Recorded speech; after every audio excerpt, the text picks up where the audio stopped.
But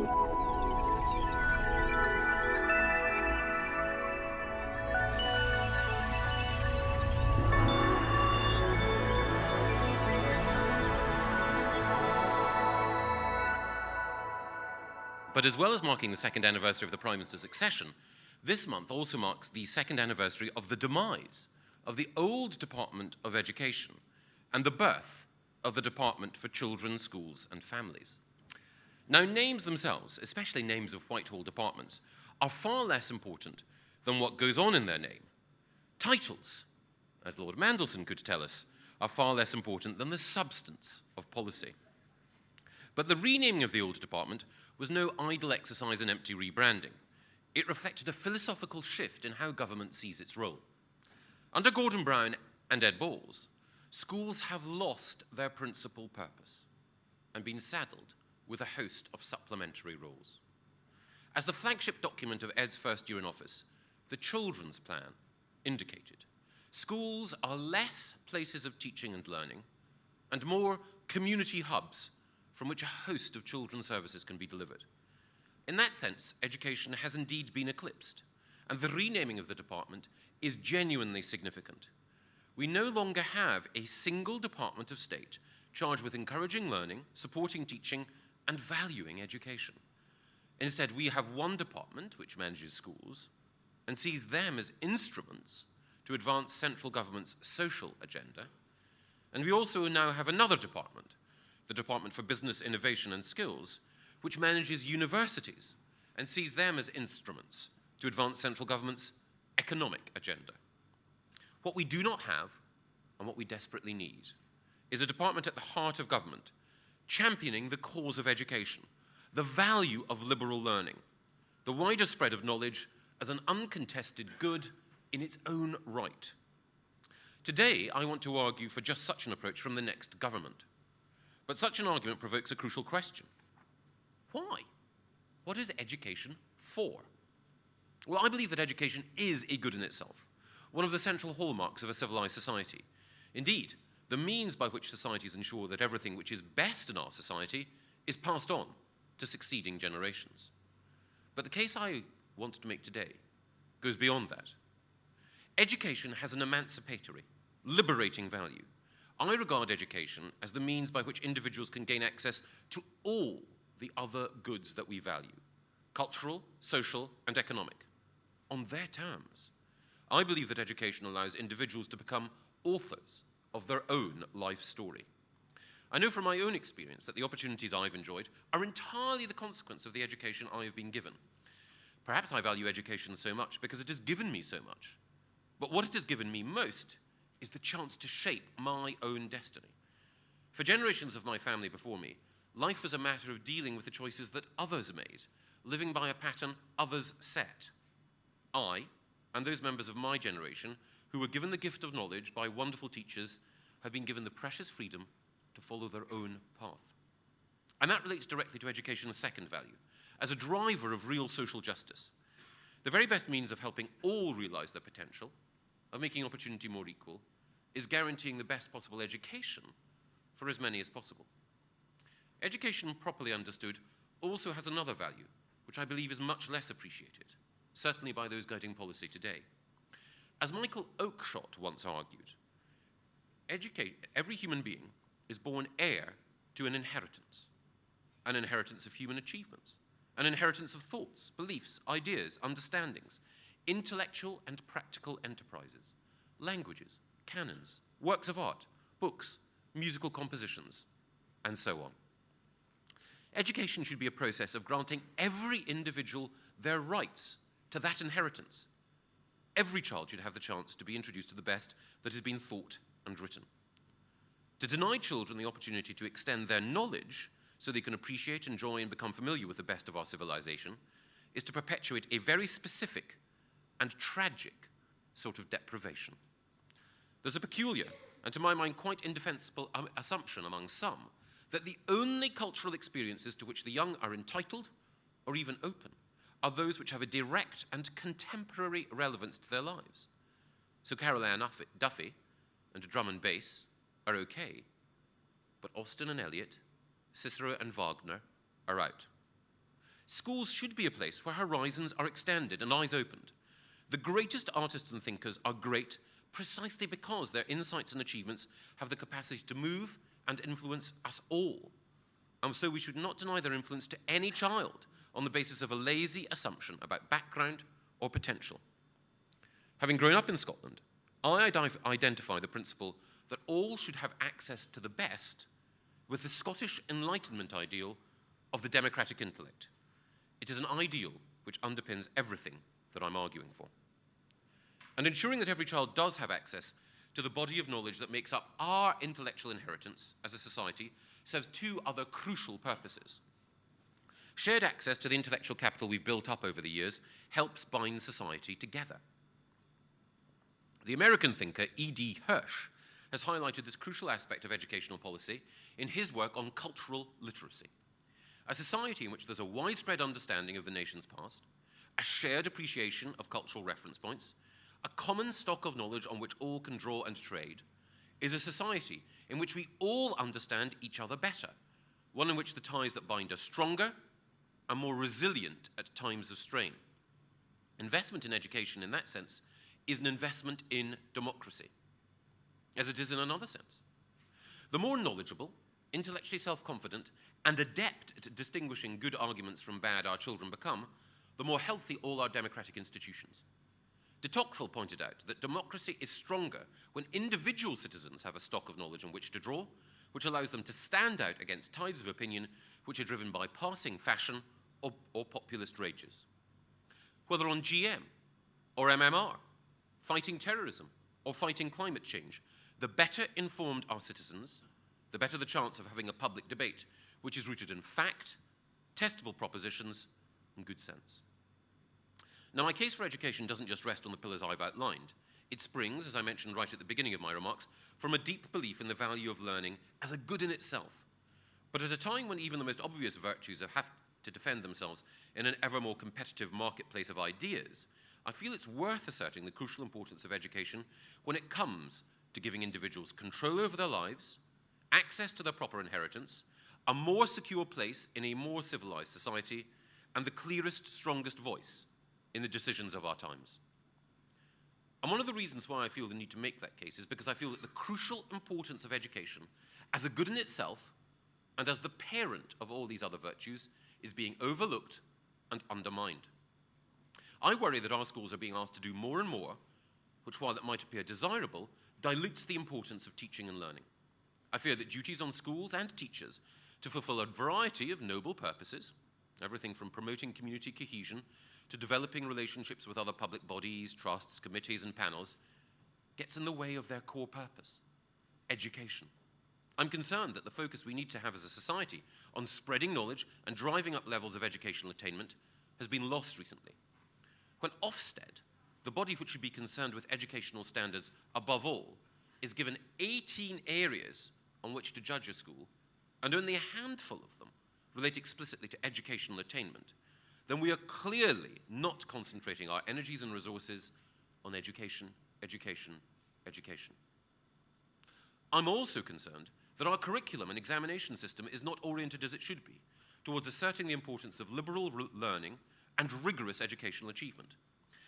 The body responsible for our national curriculum, the Qualifications and Curriculum Authority, the QCA, now rebadged, I'm sure you all know, as the QCDA, the Qualification and Curriculum Development Agency, does not make its principal aim a guarantee, an entitlement if you prefer, that each pupil will have access to a body of knowledge.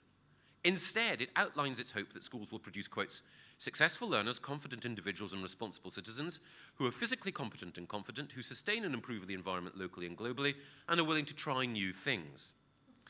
Now, I'm sure that all these goals are admirable in their own way, but they reflect my underlying concern that in making schools institutions which seek to cure every social ill and inculcate every possible worthwhile virtue, we're losing sight of the core purpose and unique value of education.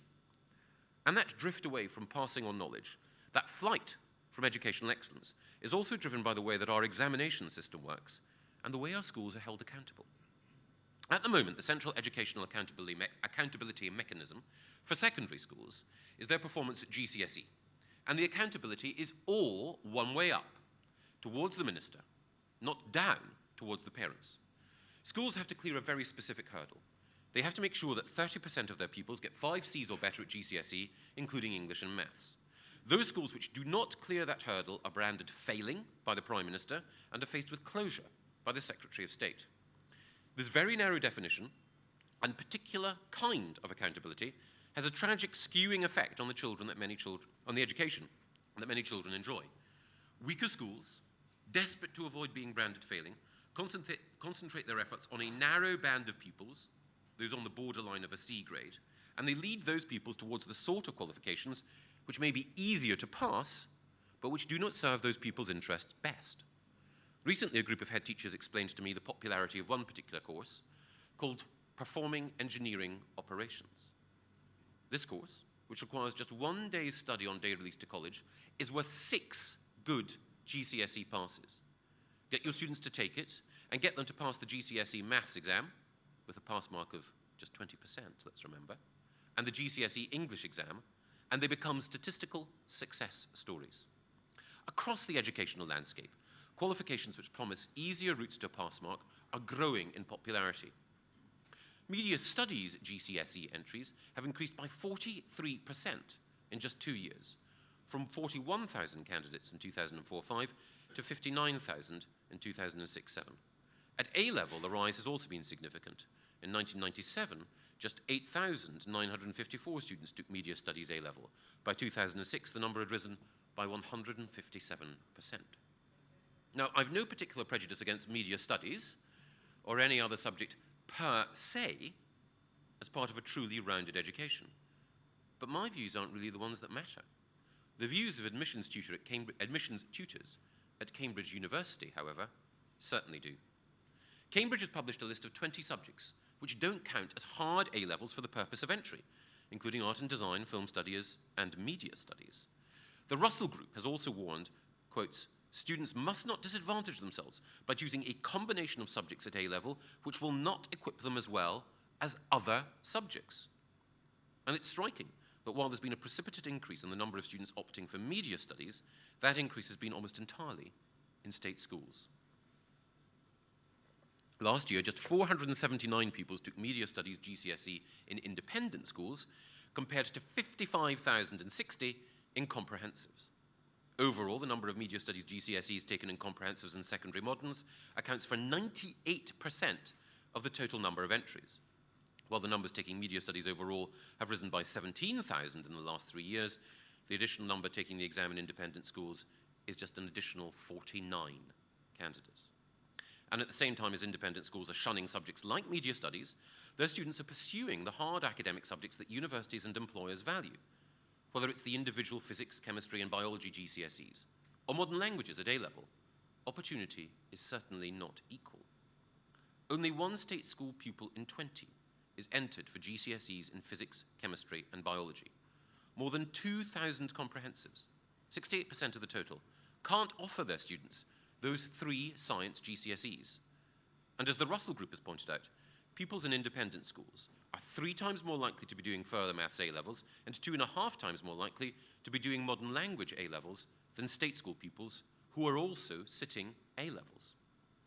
When access to academic excellence is rationed so tightly, it's a standing affront to any notion of social justice. But wherever one looks at the education system today, the denial of poor children's rights to their intellectual inheritance is everywhere apparent.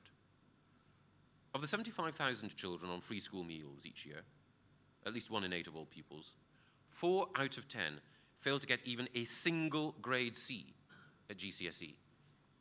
Only 189 of those 75,000 go on to get 3 A's at A-level. And that's compared with 175 pupils who got 3 A's at A-level in just 1 school, Eton. Independent schools, which educate just 7% of pupils, produce more pupils who get 3 A's at A-level than every comprehensive school put together. These statistics don't just show the impoverishing effect of the government's target culture on state education. They also underline how restricted is the access that our children currently enjoy to the inheritance which is theirs by right, access to the knowledge which previous generations fought to acquire, the stock of intellectual capital, which is their real entitlement. And the impoverished nature of the education that our children is granted is only underlined by a close attention to the syllabus in each of these areas. In science GCSE, students are asked if they sweat through the liver or the skin. I suspect all of us know the answer to that question today, thanks to the practical that Matthew has arranged. We're also asked if we look at the stars with a synthesizer or a telescope, if battered sausages are healthier than grilled fish, and if generating waste or creating jobs is a better argument for nuclear energy. The new 21st century science curriculum has replaced hard scientific reasoning with discussion of science's impact on society.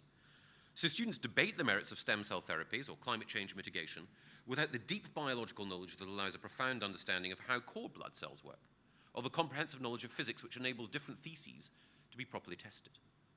The Royal Society of Chemistry has described the changes to the science curriculum as, quotes, a catastrophe. And Martin Stephen, the High Master of St. Paul's, has argued that the new exams have a, quotes, terrifying absence of real science. Even the government's own appointees, such as Kathleen Tattersall of the exams watchdog Ofqual, have said that revisions to the science criteria have led to a fall in the quality of science assessments. In history, we fail to give our children a connected sense of the narrative of our islands. Ofsted has reported that pupils' knowledge and understanding of key historical facts is not good enough.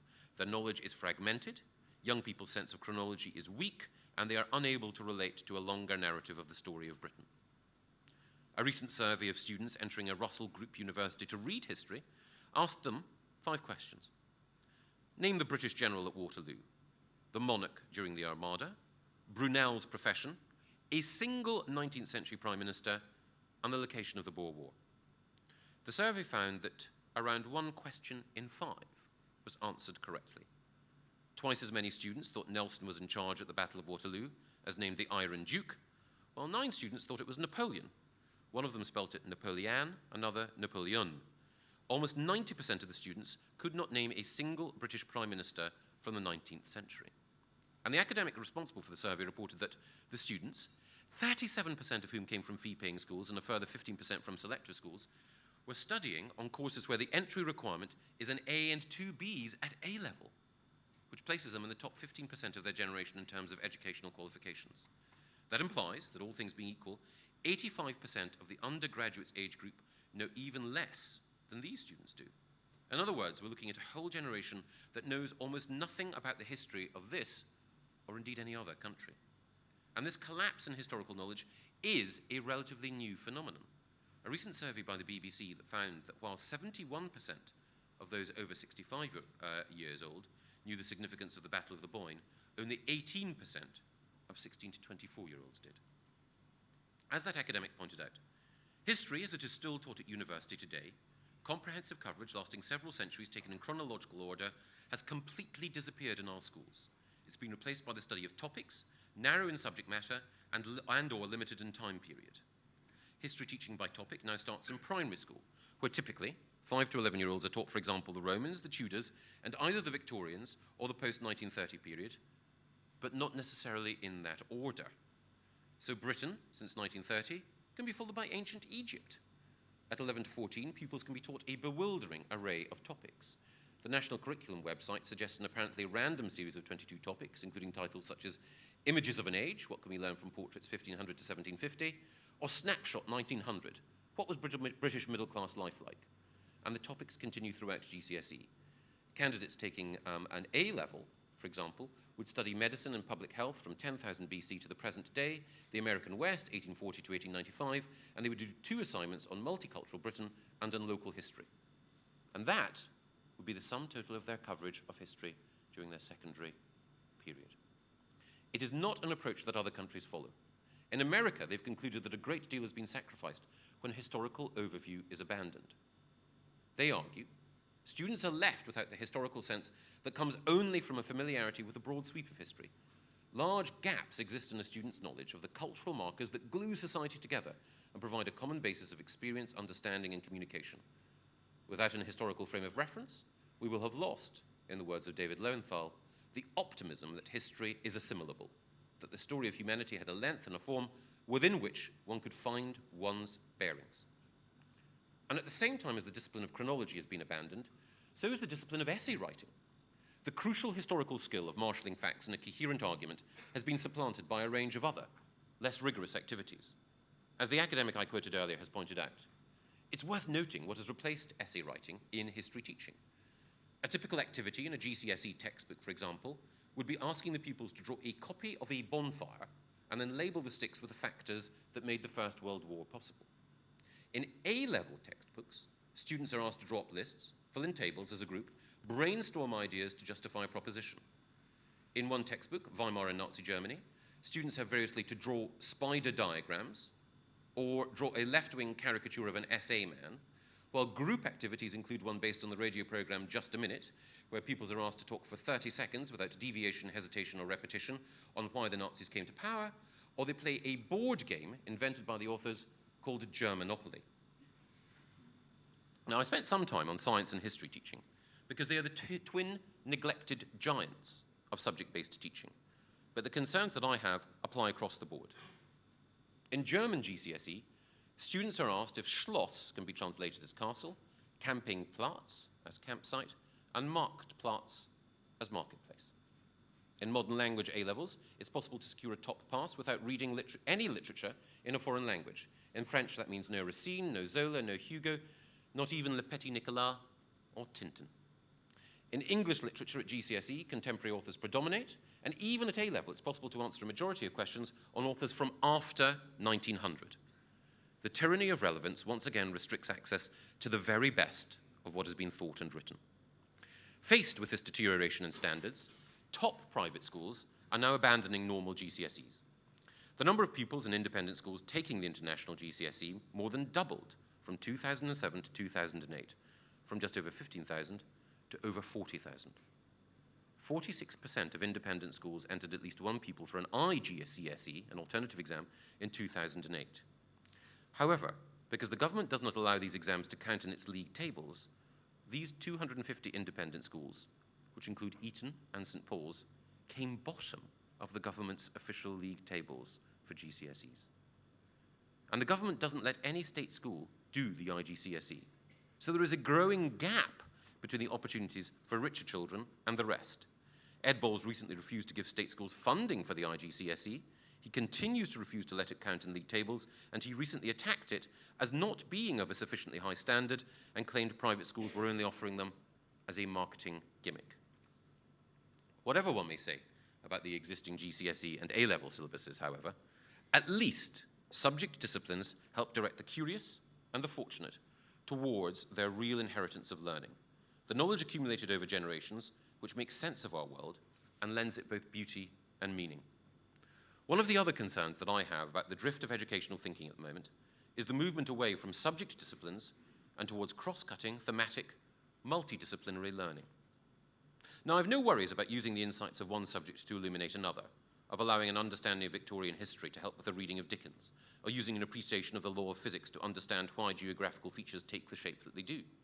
And I know that many traditional academic subjects are changing. Many subjects are being invaded by evolutionary biology, cognitive science, and neuroscience. Economics is being changed not only by these, but also by physics, computer science, and game theory. New subjects are being created and generating extraordinary new ideas, just as new subjects and ideas were born in Renaissance Italy.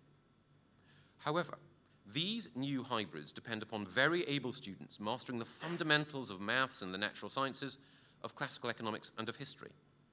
I worry when the AQA specification for 2010, an exam board rubric, says that, quotes, the study of mathematics does not easily lend itself to developing the key skills of problem solving, and this is used as an excuse to introduce things like a new use of maths A-level, which supposedly teaches key skills better than maths itself.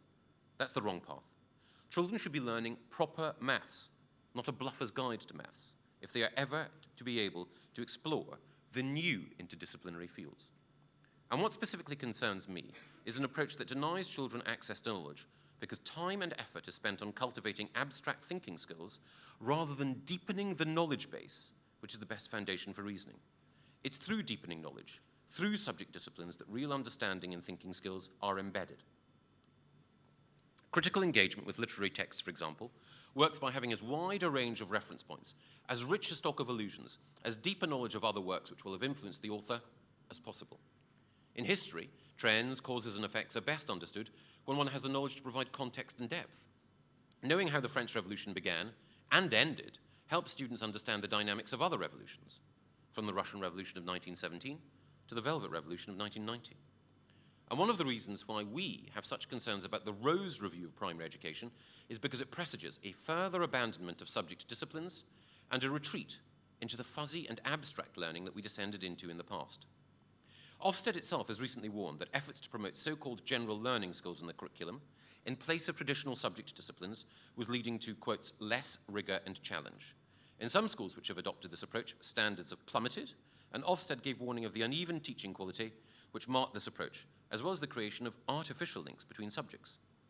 In this respect, I can do no better than quote from one of the very best teachers in state education today, Sir Michael Wilshaw, who has given Mossbourne Community Academy in Hackney some of the very best value-added results in the country.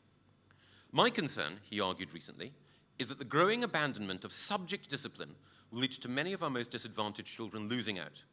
The Times Educational Supplement reported that those comprehensive schools which most enthusiastically abandon specific subject teaching for a more flexible, porous curriculum have seen their standards drop.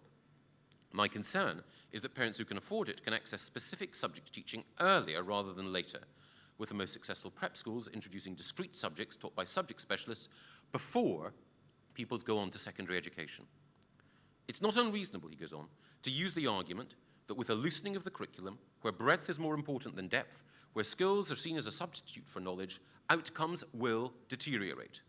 As a nation, we need to worry about a concern over grade inflation. We need to worry that in the latest PISA studies of advanced economies and their educational performance, we've dropped from 4th to 14th place in science, 7th to 17th in literacy, and 8th to 24th in mathematics. This drop is not just a consequence of other countries improving at a faster rate, the absolute performance of our students has also dropped. And Sir Michael went on to warn that he feared that, quotes, educational apartheid, where independent schools, grammar schools, and perhaps the top comps treat the whole modular, thematic, non-subject-based curriculum with disdain, will develop, and they will opt instead for the IGCSE and the International Baccalaureate. I entirely share Sir Michael's concerns. We cannot make opportunity more equal when access to the stocks of knowledge contained within traditional subject disciplines is blocked or rendered practically impossible to so many. So what is to be done? Firstly, we need to ensure that every tool at our disposal is oriented towards educational excellence and promoting rigor. And secondly, we need to create a virtuous dynamic in education where parents in the state sector exercise the sort of power and control currently enjoyed by those in the private sector, so all children can have access to the excellence currently restricted to too few. If we are fortunate enough to be entrusted with public office after the next election, we'll take a series of steps in our first few weeks to drive rapid improvement in educational standards. We'll give teachers the powers they need to keep order in classrooms, so teaching and learning can be the centerpiece of every school's life. We will specifically give teachers powers over exclusion, detention, searching, restraining, and disciplining children that this government has denied them.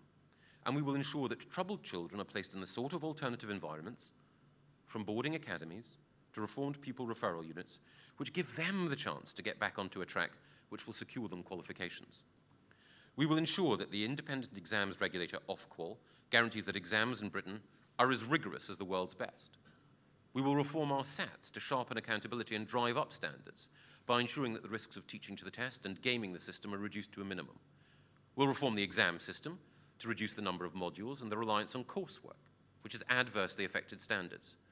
We'll reform league tables so that positions are fixed by points allocated for every exam pass, giving schools an incentive to stretch the brightest and support the weakest, because every pass will count, and A stars will count most of all in determining a school's ranking. We will completely overhaul the curriculum to ensure that the acquisition of knowledge within rigorous subject disciplines is properly valued and cherished, and we will redirect the energies of non-departmental public bodies from Ofsted to the National College of School Leadership so they know their aim is the promotion of educational excellence and academic attainment for all. Crucially, these changes will depend on recruiting and retaining the very best and most talented professionals.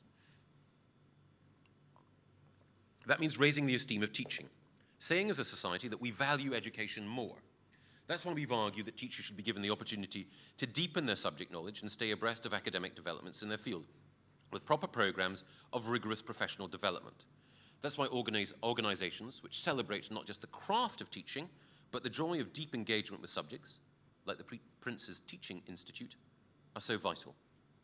And in our efforts to ensure that more talented people join the already hugely impressive cohort of those currently in teaching, we would expand Teach First and pioneer a new Teach Next program to help those who've already succeeded in one profession transfer their talents to teaching.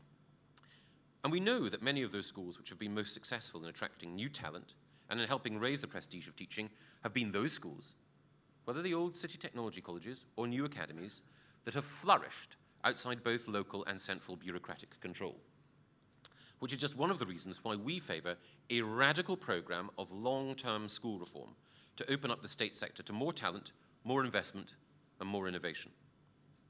We've already outlined plans to take the very weakest schools in the state system, where local authorities have failed to improve results, and transform them automatically into academies, handing them over to organisations with a proven track record of educational excellence to drive improvements as quickly as possible. We've also outlined proposals to allow every secondary school, which is good with outstanding features, to acquire academy freedoms, provided they team up with another educational institution to ensure their additional freedoms help drive up standards more widely.